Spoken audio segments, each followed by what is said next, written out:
रंग के साया साड़ी रंग तारा चोली बोलत बड़ा राजा अटपट बोली।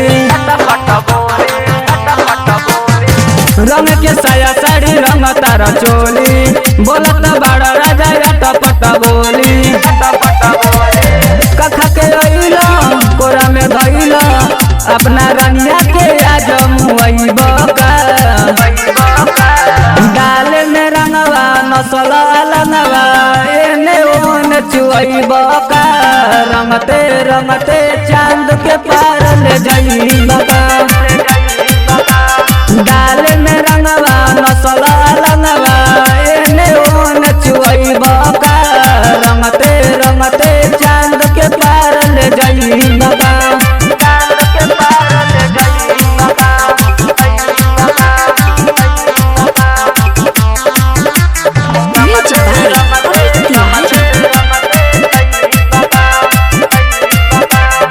नशा में लागत बाड़ो नसाइल करत बाड़ो चितपट हो लगत ढीला पक छोड़ दो बराजा सारा जवानी के नट हो।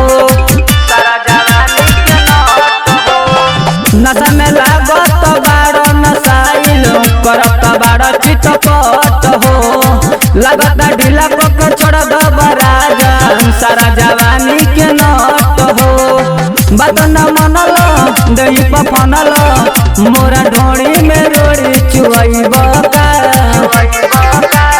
डाले में रंगवा नसला लंगवा एने ओने चुइबा रंगते रंगते चांद के पार ले जाइबा।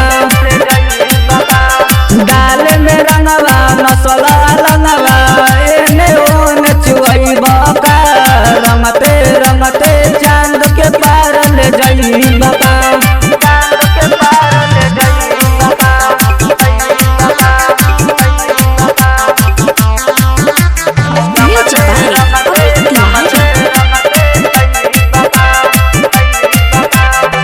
ऐसे न होली खेलाओ राजा होतावे बड़ी गजन हो कजन कथी के हवा नरेंद्र भरल कबो न मन हो।